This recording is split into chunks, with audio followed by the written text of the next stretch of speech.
Gente, a Novembro Azul é prevenção ao câncer de próstata, né? É o exame que não deve ser sinônimo de constrangimento, pois a maioria dos casos não há sinais ou sintomas desse câncer. O doutor vai falar sobre isso, então valorize a sua vida aí, previna-se, quanto mais cedo for detectado, mais fácil de ser tratado.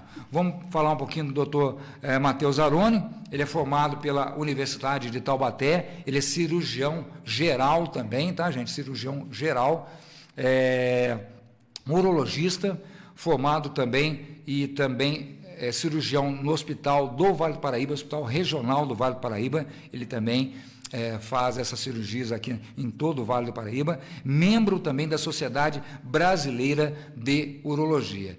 E a gente agradece a presença aqui do doutor com a gente, com certeza, né? Isso é de suma importância para que vocês tenham um esclarecimento maior, né? Com relação ao que é. Lembrando que a campanha do Novembro Azul tem como objetivo divulgar informações sobre a saúde do homem, tá, gente? Fortalecer as recomendações do Ministério da Saúde para a prevenção do diagnóstico precoce, tá? E justamente esse rastreamento aí, para vocês terem uma ideia, é o segundo maior câncer que acomete as pessoas. O câncer de próstata é o segundo, tá? Mais incidente na população masculina em todas as regiões do país, através apenas ele fica apenas atrás, melhor dizendo, dos tumores de pele, não melanoma. No Brasil, estima-se que mais de 71 mil novos casos de câncer de próstata por ano para o triênio de 2023, começou a 2025. Atualmente, é a segunda causa de óbito por câncer da população masculina. Não é brincadeira. Doutor Matheus Aroni, obrigado por ter aceitado o convite, seja bem-vindo, boa tarde ao senhor. Todos, eu que agradeço o espaço, eu poder falar um tema muito importante aí para toda a população. Doutor, conta para mim, a incidência está cada vez mais, então, aumentando, doutor, do câncer de próstata? Sim, isso mesmo, Beto. A gente vê que a cada ano a gente tem um aumento. Se a gente pegar no triênio passado, aí era uma incidência de 65 mil novos casos ano. E agora já passou para 71 mil novos casos, né?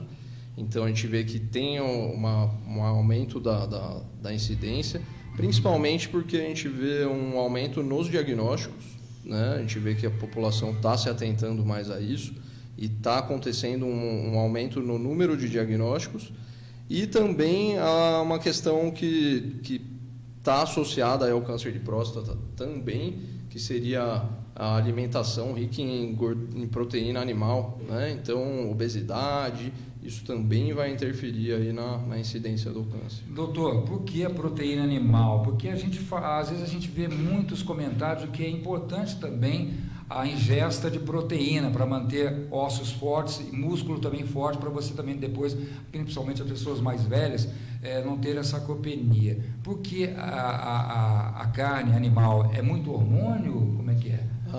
Principalmente aí a gente não é nada contra a proteína, tá? A gente tem que ingerir proteína, isso é normal e fisiológico do ser humano. Mas a questão principal é o excesso, né? É o excesso da proteína e principalmente a proteína de origem animal.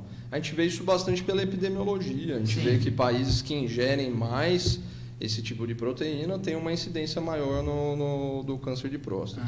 Países principalmente orientais, que ingerem um pouco menos, tem uma incidência menor. Porque a culinária lá é mais voltada para os peixes, né? Tem menos proteína de origem animal. Até mesmo ovos também, por ser uma proteína, também é perigoso ou não? Não, o ovo não entraria como um fator de risco. De risco, né? O principal aí seria realmente uma dieta balanceada, equilibrada, saudável, né? Isso seria o principal e manter o peso em dia aí, porque a obesidade também é um fator de risco. Aqui em Cruzeiro, como é que está a incidência de câncer de próstata no município? O senhor que tem mais, é claro, o senhor tem o seu consultório também, as cirurgias que o senhor realiza, não só aqui como no Vale do Paraíba. O índice em Cruzeiro é alto de câncer de próstata? Vamos colocar um índice normal, né, esperado para a população em geral. É uma doença que ela acomete homens, principalmente a gente vai falar, o principal fator de risco seria o envelhecimento, né? Então, quanto maior a idade, mais chance de se ter a doença.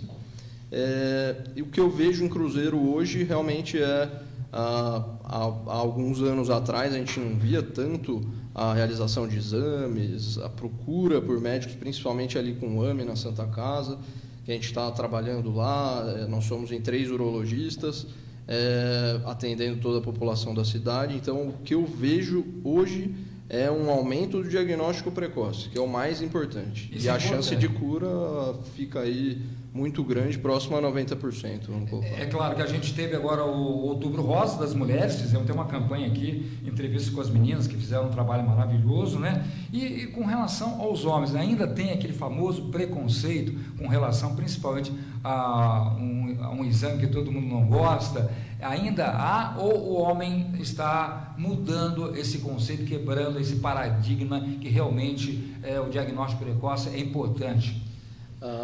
Hoje a gente vê que mudou bastante, Beto.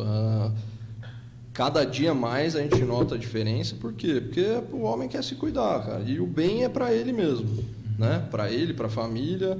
Não é bem para o médico, não é um bem para outras pessoas. Então, assim, a gente vê que a conscientização está cada vez maior. A questão da informação é fundamental. Então, há tempos atrás a gente não tinha tanta informação quanto hoje.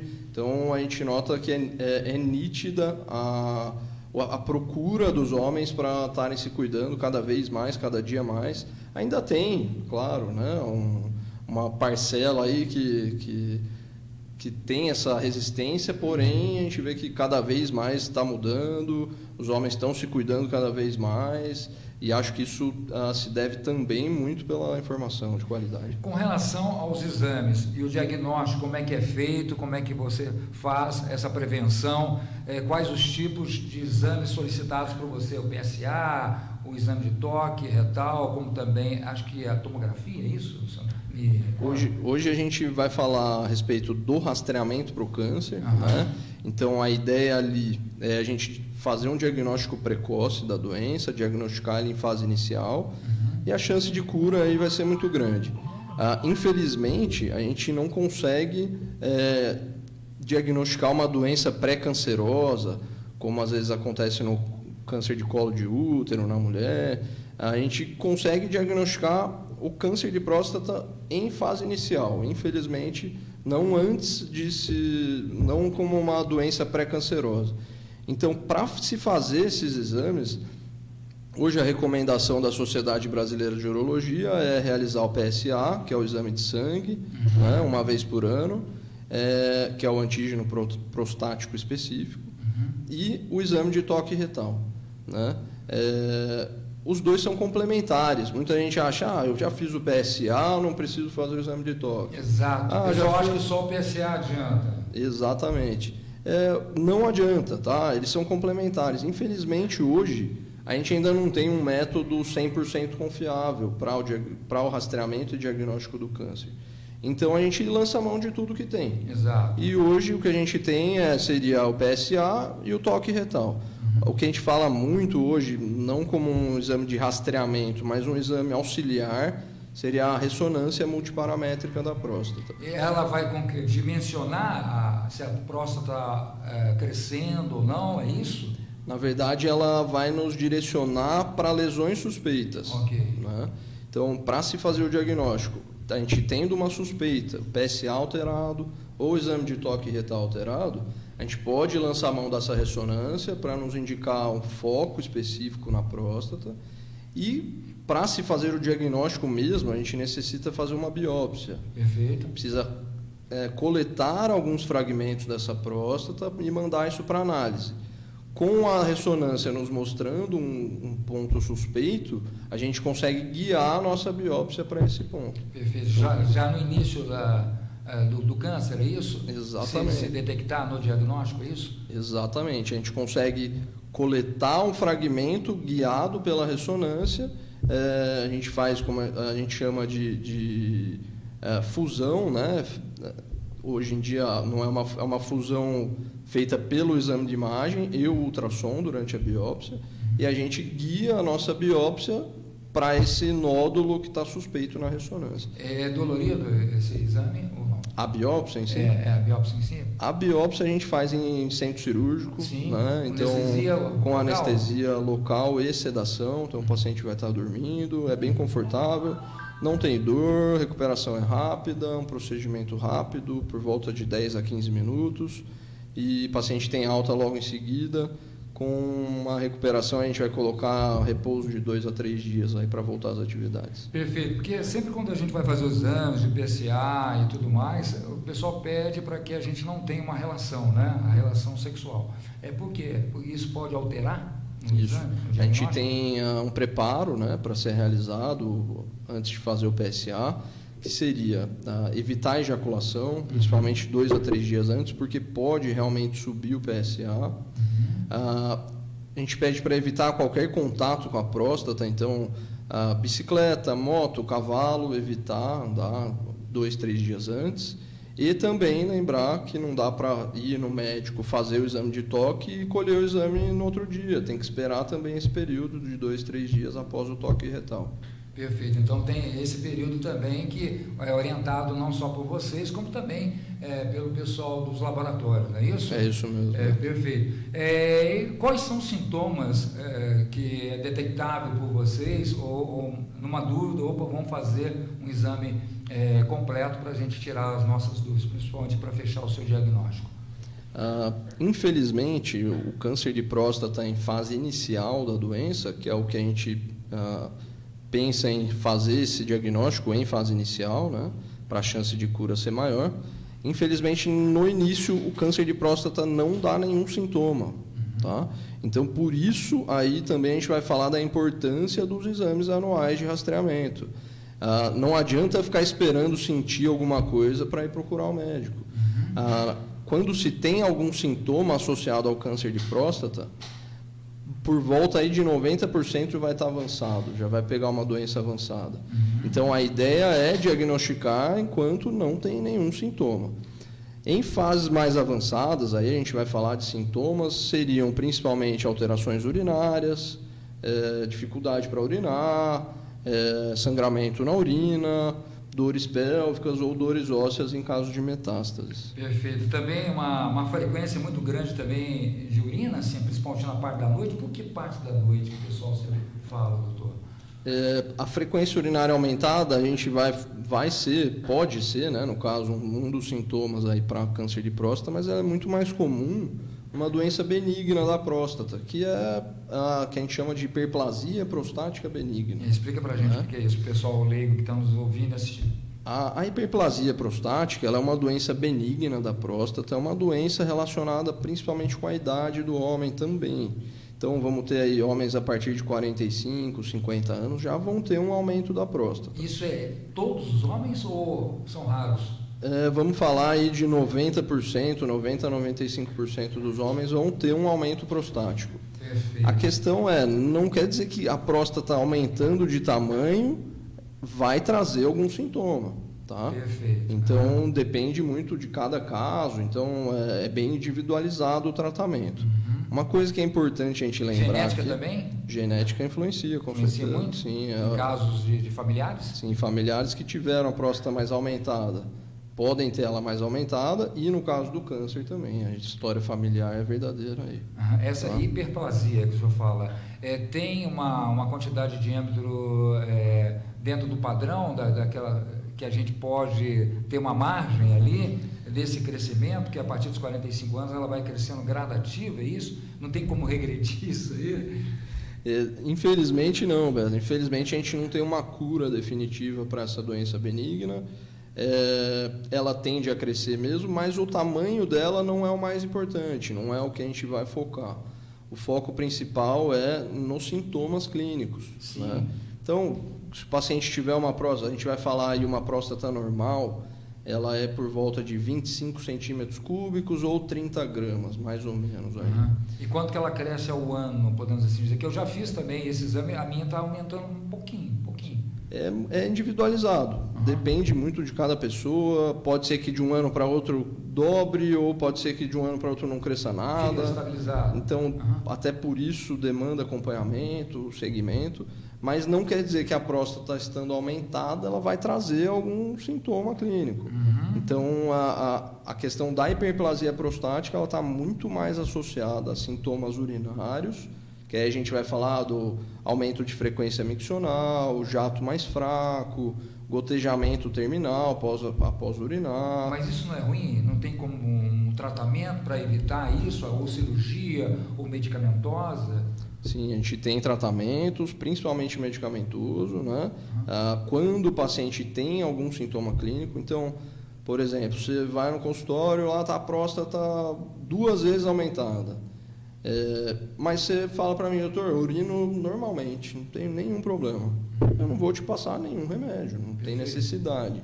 Agora, se você tem uma próstata 1,5 vezes aumentada, vamos colocar, e já tem sintomas clínicos associados a isso, aí a gente entra com tratamento, já a princípio medicamentoso, a gente tem algumas linhas de tratamento, até em último caso uma cirurgia, que seria uma raspagem da próstata ou até uma cirurgia um pouco maior que a gente chama de prostatectomia benigna, né?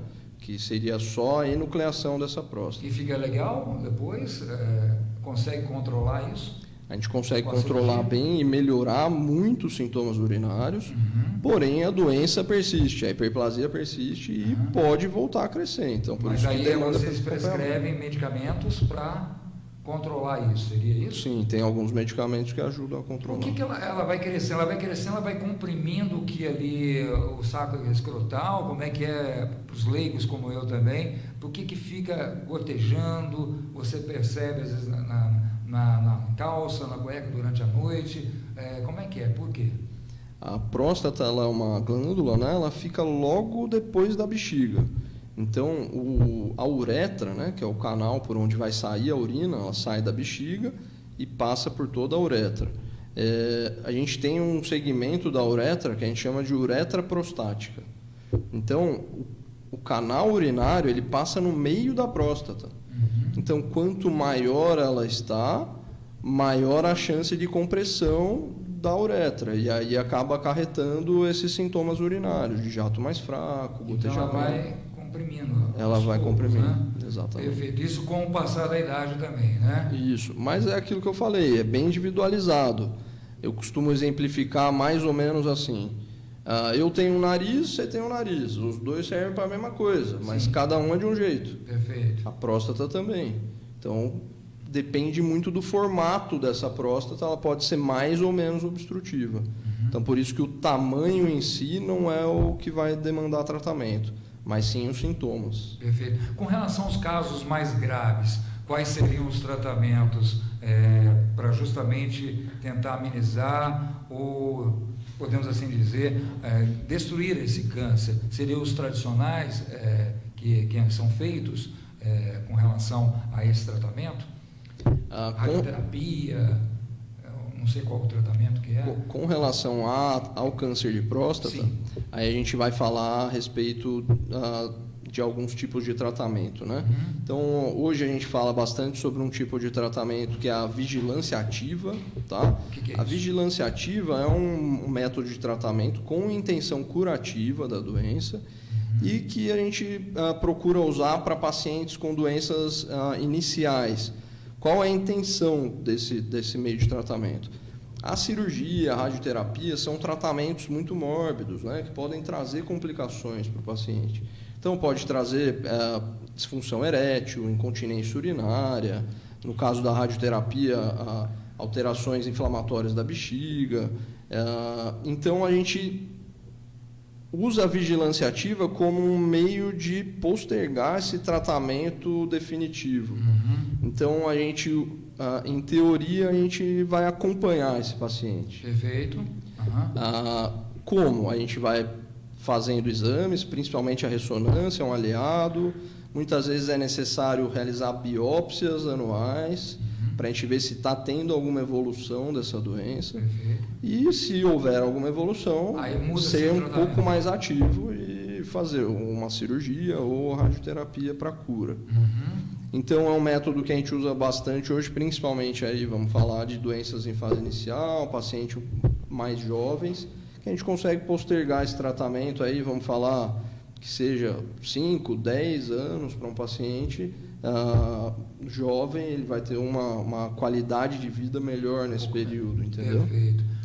Claro que também tem a questão psicológica aí, né? Então, eu ia perguntar isso para o senhor, a parte psicológica e emocional, como também as mulheres, deve abalar demais o homem, né? Principalmente no que se refere, se você se tornar impotente, como é que vai ser minha vida, como é que esse trabalho, que é fundamental também, não só dele, 90% dele, né? Ele está realmente bem preparado, emocionalmente, psicologicamente, que maneira vocês trabalham com isso também, deve trabalhar também com outros profissionais de outras áreas para orientá-los, como também a família apoiar. Realmente o senhor deve ter casos assim, podem ser relatados aqui, né?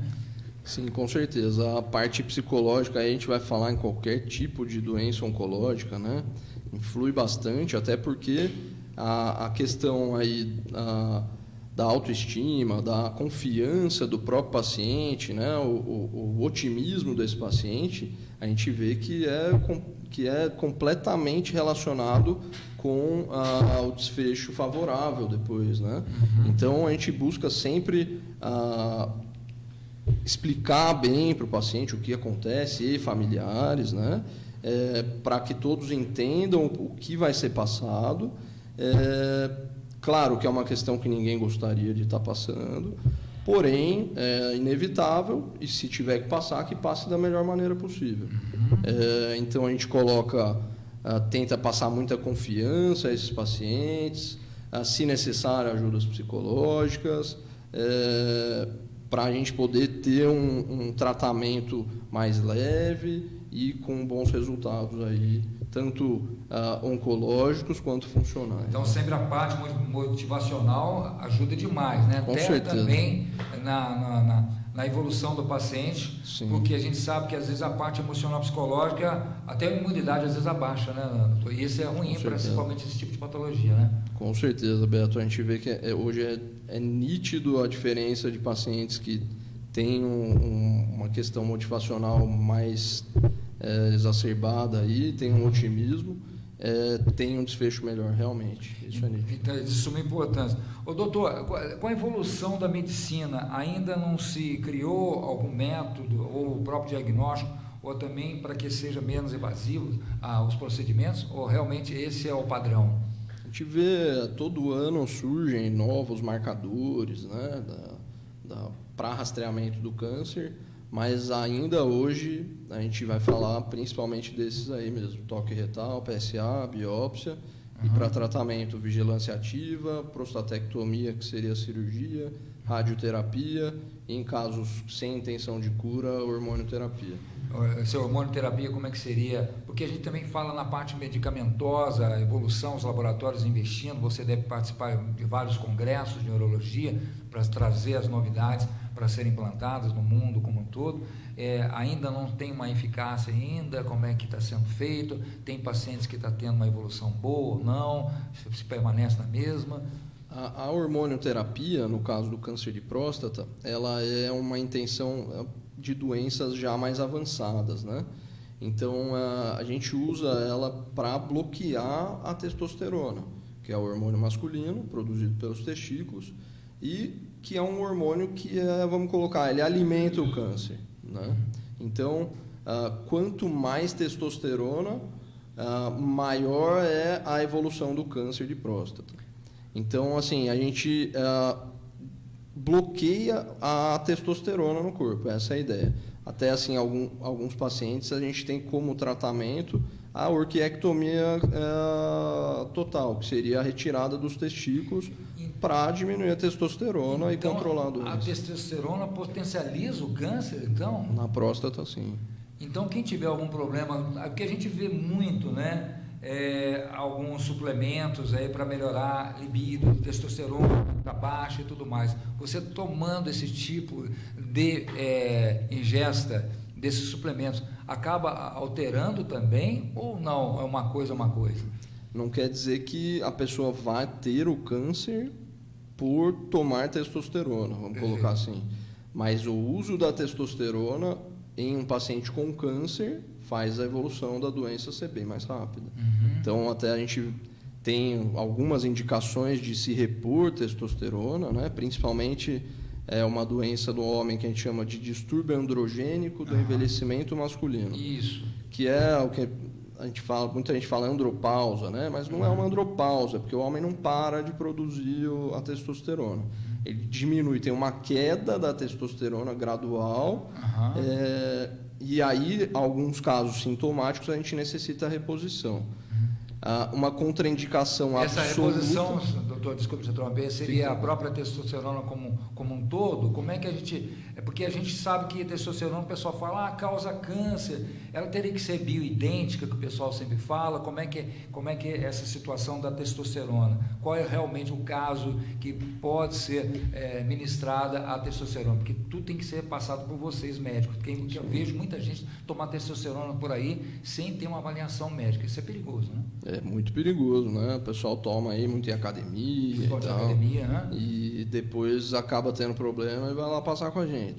Então, assim, hoje a recomendação de reposição pelo CFM, né, o Conselho Federal de Medicina, é em casos de distúrbio androgênico do envelhecimento masculino com hipogonadismo, que a gente fala que é a testosterona baixa, associado a sintomas relacionados, que seriam, aí, a gente vai pegar fraqueza, perda de massa muscular, sonolência, perda de concentração, perda de memória, diminuição de libido, principalmente esses sintomas aí vão estar associados à baixa testosterona. E a ideia principal da reposição não é você subir o hormônio e deixar em altos níveis, que o paciente fique forte e tal.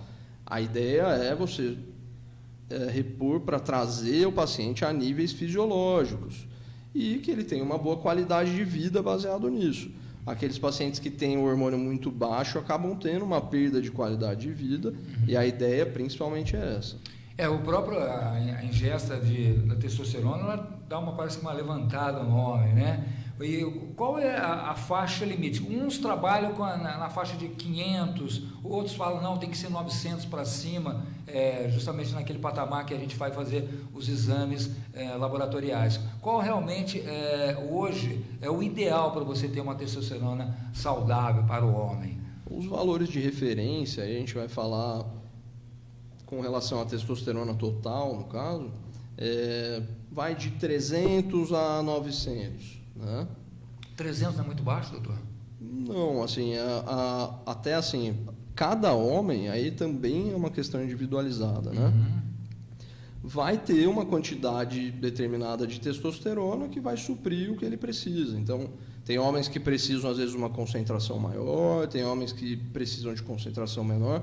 Então, a gente vê, às vezes, homens com testosterona abaixo de 300, mas que não interfere em nada na qualidade de vida dele. Então, não teria nenhuma necessidade de reposição. Né? A reposição ela é baseada principalmente na clínica. Né? Então, são homens que estão tendo perda de qualidade de vida devido à baixa hormonal.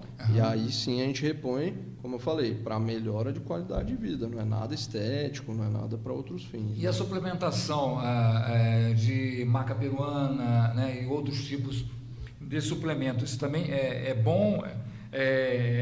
As pessoas podem utilizar, não é viável, tem que se passar por vocês?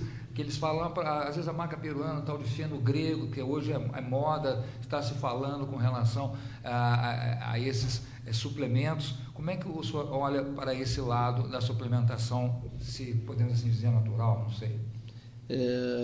Eu acho que é bem interessante, né? Hoje a gente fala bastante aí da maca peruana, tem o feno grego, tríbulos terrestres, isso mesmo. A suplementação não vai trazer nada de nenhum problema para o paciente em doses normais, né? Sem ter doses exageradas. Só o que eu recomendaria, hoje em estudos a gente vê que o que realmente aumenta um pouco a testosterona aí é a maca peruana mesmo, né? Porém, clinicamente a gente vê que todos eles têm algum benefício na parte clínica, aí o paciente tem melhora. Mas com relação à taxa hormonal, a maca peruana é a única que tem comprovadamente um aumento, né? Na dose de 1.000 miligramas 2 vezes ao dia. Eu não vejo nenhum problema, tá? A não ser que sejam suplementações que não tenham procedência, né? Então, assim, muitas vezes, comprei ali tal coisa e às vezes você não sabe nem o que está ali, entendeu? Então, é fundamental você ter uma procedência para poder comprar esse suplemento. Porque hoje tem venda indiscriminada e muitas vezes você não sabe o que você está tomando ali. Né? Perfeito. Voltando então ao câncer de próstata, aqui na cidade de Cruzeiro está tendo muitas campanhas justamente para conscientização dos homens aqui na cidade com relação ao exame preventivo, doutor. É claro que o senhor tem muitos pacientes que passam pelo seu consultório, como também em outros locais que o senhor tem atendimento. Essa conscientização, principalmente aqui nossa, está sendo importante. Os homens estão vendo por um outro lado, deixando que a gente... Aquele negócio, né? O homem não quer, acha que com ele não vai acontecer, mas infelizmente às vezes acomete, né, doutor? Essa é a grande realidade. E a gente vê muitas pessoas morrendo por esse problema do câncer de próstata, né? É isso mesmo, Beto. A gente vê que realmente é uma doença muito incidente, como você mesmo falou no começo. É o segundo câncer mais prevalente nos homens, né? Só ficando atrás do câncer de pele não melanoma. A incidência é muito grande na população em geral. Com relação aqui em Cruzeiro, é aquilo que eu falei para você. Eu acho que a população está mudando, está se conscientizando mais.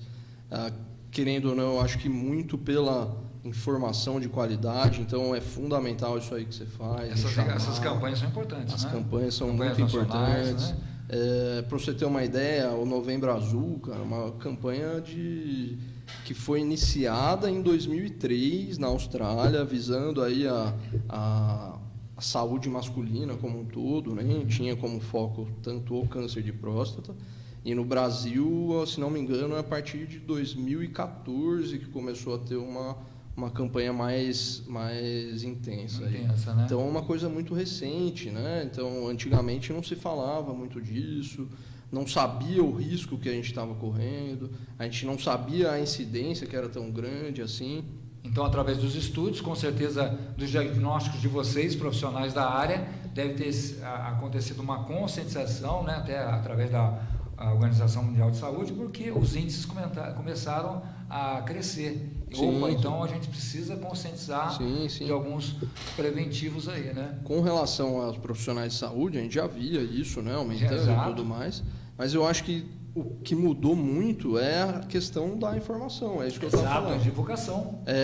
A pessoa saber o risco que ela está correndo, e que muita gente não sabia. Achava, é só eu ir lá fazer um exame e tal, mas não é bem isso, né? É uma questão séria e muito importante, né? Que a gente tem que falar, tem que se conscientizar. Então, é fundamental isso que você faz aqui, mais uma vez parabenizando aí, porque Obrigado. Realmente isso é muito importante, a gente disseminar a informação, e quem estiver escutando, se puder retransmitir, isso é fundamental também. Se a gente tem a informação, é fundamental a gente repassar isso para quem interessa. Principalmente as redes sociais hoje, né, doutor? Que hoje é mundial, não tem como você sair dessa, não tem como você ficar de fora dos digitais, das informações nas redes sociais e tudo mais. Isso é um trabalho também, por isso que eu falo, por um lado é bom, por outro lado não, mas esse tipo de informação relevante é importante. Os homens precisam se conscientizar e vendo essa necessidade de ampliar cada vez mais a divulgação para que tenha o diagnóstico precoce e também o preventivo, né, doutor? Isso é de suma importância para os homens, né, doutor? Sim, com certeza. O diagnóstico precoce no câncer de próstata é fundamental para o desfecho aí, né? Então, a gente vê que a chance de cura chega próxima a 90% quando diagnosticado a doença em fase inicial. Então, é fundamental a gente fazer os exames, fazer exames anuais. Também não é assim, eu fiz esse ano que vem, eu vou pular o ano que vem. Não, aí você vai começar a ter chance de pegar a doença avançada. Então, assim, conscientização realmente em fazer os exames anuais, uma vez por ano. O exame de toque retal pode ser desconfortável, porém salva a vida. Aí, como mais um dado aí para vocês, a gente tem 20% dos diagnósticos de câncer com PSA normal. Tá? Então, 1 em cada 5 diagnósticos são realizados somente pelo exame de toque. Exatamente. Então, para vocês terem uma ideia, a importância, gente, eu sei que a rapaziada deve falar, não, né, Walter? O pessoal deve falar assim, não, exame de toque. Mas é de suma importância, infelizmente, né, doutor? Esse exame, né, como também os outros, como você falou, para fechar o diagnóstico, junto com o exame de toque. Porque quando ela começa, aí que você vai ver o arrependimento de você não ter feito uma coisa. É claro, a gente sabe como é que é, mas para que você tenha aí o seu caso monitorado pelos médicos, né? Isso é importante, e sempre diagnóstico precoce salva vidas, né, doutor? O impacto menor, né, com relação às pessoas, principalmente os homens, né? E consequentemente a pessoa se recupera mais rápido, né? Sim, com certeza. E hoje, com as técnicas aí mais modernas para tratamento, né, principalmente a gente vai falar da via robótica, via laparoscópica para tratamento cirúrgico. Para quem não sabe, o que é via laparoscópica? Isso é uma câmera? É por vídeo. Por vídeo, né? Por vídeo, isso. O pessoal fala muito a laser, né? Então, que a gente passa algumas pinças por orifícios pequenos para poder fazer a cirurgia que a gente chama de minimamente invasiva, né? Invasiva porque não tem os cortes que o senhor fala, e a recuperação é absurda, né? Bem mais rápida. Hoje, vários tipos de cirurgias hoje são feitas assim, né? Graças a Deus, né? Hoje a gente consegue fazer com bastante segurança na região a via laparoscópica. Aqui vocês fazem isso? Aqui a gente faz, sim. E a via robótica, que hoje é o padrão ouro, aí vamos falar mundialmente, né? Hoje a gente vai ter em São Paulo, Campinas, só grandes centros, porém são cirurgias guiadas por um robô, né? Não é o robô que faz, é o cirurgião que faz, porém ele guia o robô com bastante precisão, então diminui muito a taxa de complicações aí, que a gente vai falar principalmente da incontinência urinária e a disfunção erétil, que são as principais complicações aí pós-operatórias.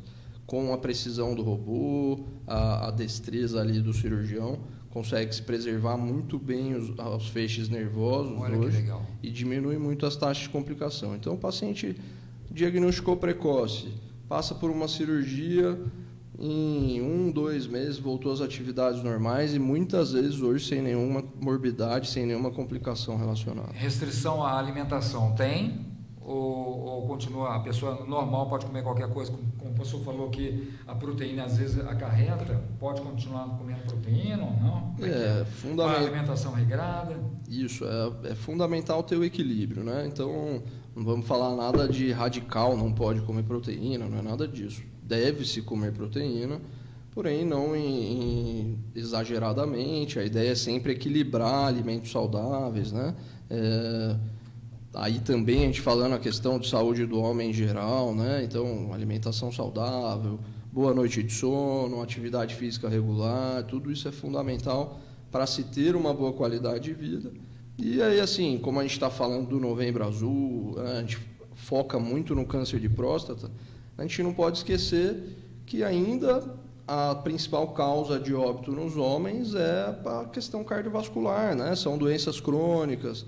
Então, a gente vai falar de hipertensão, tratar direitinho uma hipertensão, uma diabetes, fazer um acompanhamento cardiológico também é fundamental. Além dessas questões que a gente falou, atividade física, alimentação regrada e boa noite de sono, para esse homem ter uma boa qualidade de vida e ter uma vida regrada aí, sem nenhuma e a parte emocional surpresa. Também ajuda muito, né, doutor? Com certeza, está diretamente associado. Também ajuda bastante. Tem gente perguntando aqui, eu já respondeu, Mariné. Mariné, de que bairro você é? Do Itagaçaba. Mesmo fazendo o exame de sangue, é obrigatório fazer o toque retal? E também que é o endereço da sua clínica, doutor? Se você puder passar também. Ela está perguntando se, mesmo com o exame de sangue, o exame de toque é importante. Você falou que é importante, né? Sim, hoje ainda eles são complementares, né? Infelizmente, a gente ainda não tem um método 100% confiável, então a gente lança a mão de tudo que a gente pode.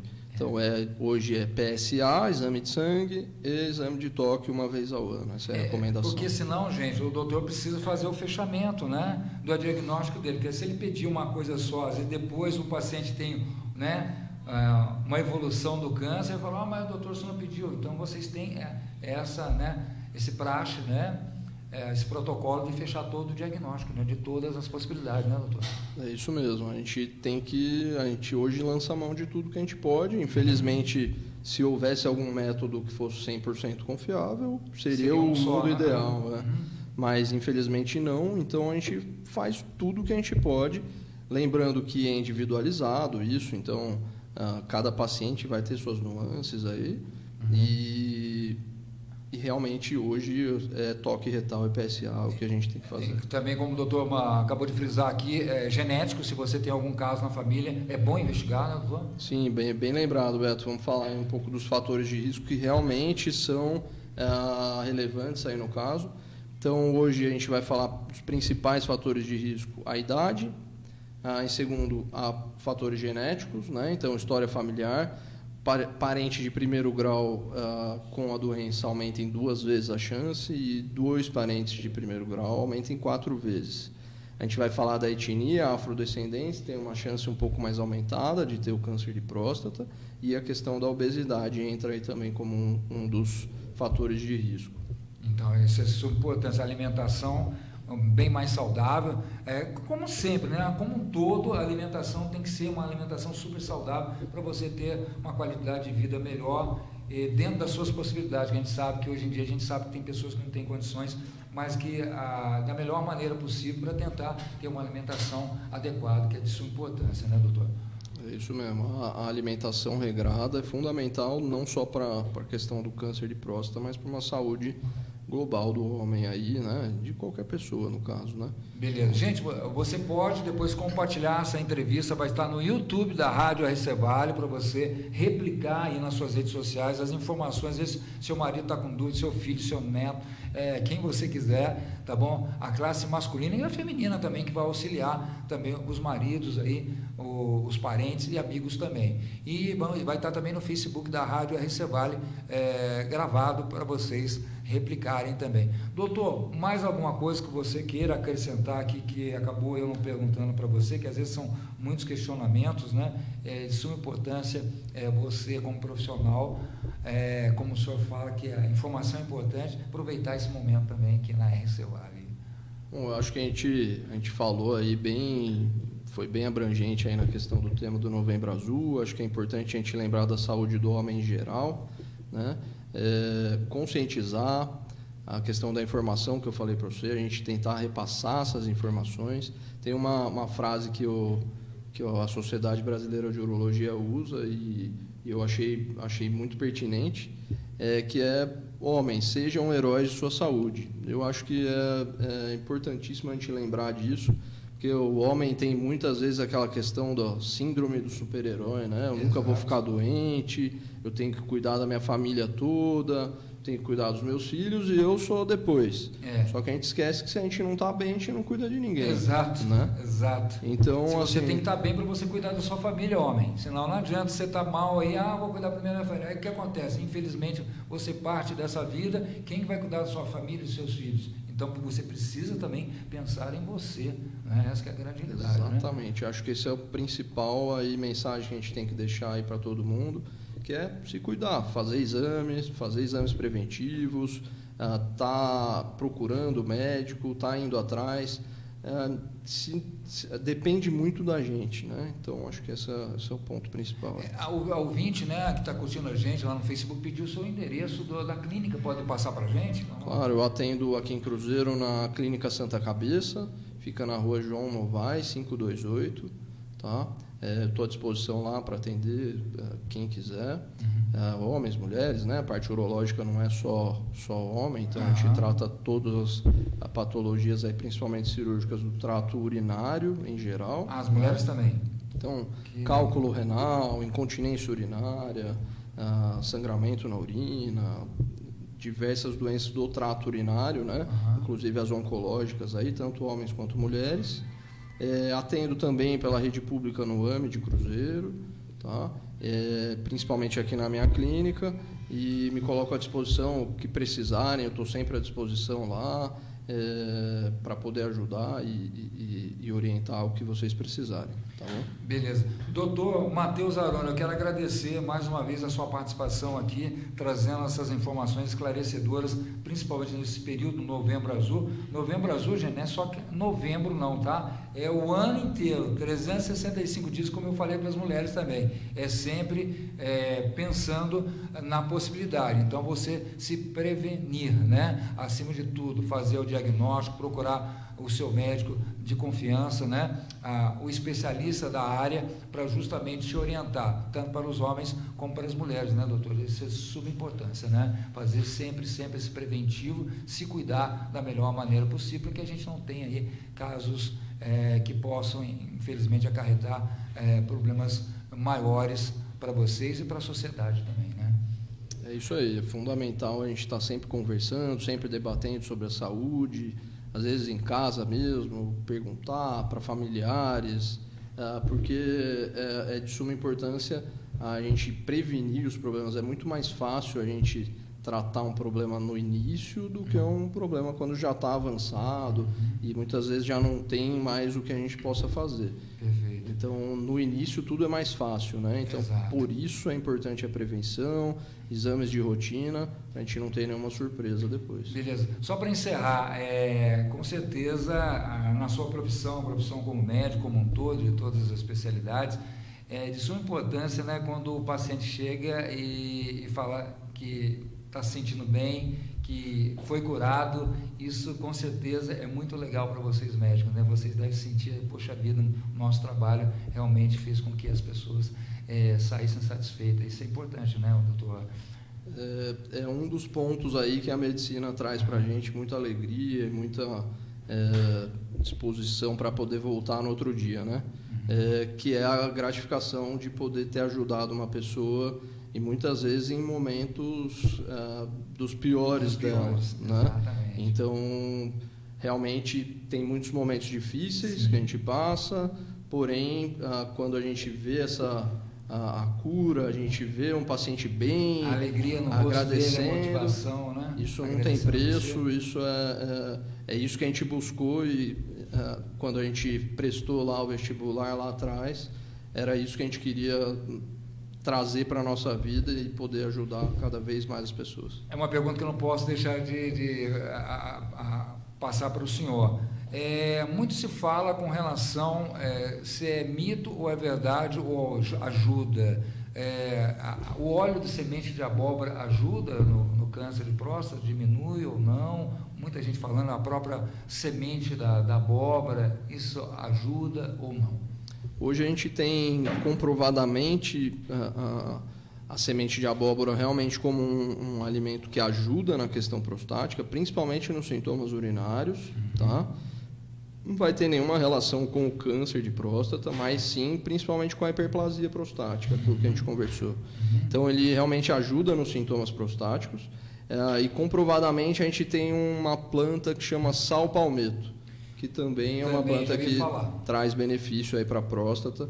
São as duas que comprovadamente. A gente vai ver muito aí, né, em internet e tal, um monte de medicamento para a próstata e tal, mas o que tem comprovadamente são esses e medicamentos mesmo que o seu médico urologista pode usar. Tem efeitos colaterais? Não, porque o pessoal fala que às vezes o problema da próstata, da hiperplasia, afeta primeiro a queda do cabelo, uma famosa 5-HTP, vê se eu falei correto, acaba fazendo com que o cabelo caia, hormônio que eu acho que o que você está dizendo talvez a respeito do medicamento. Isso. É isso? A finasterida? Isso. Talvez é isso.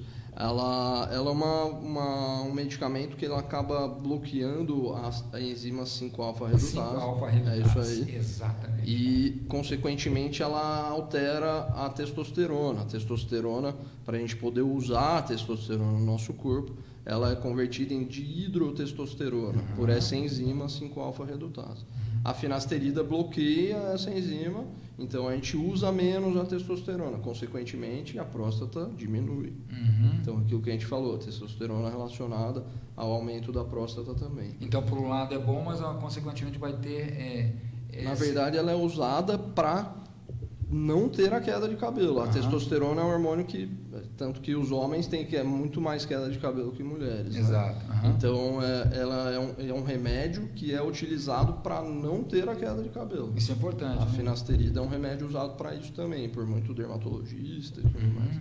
Ela combate essa enzima para não converter a testosterona em dihidrotestosterona.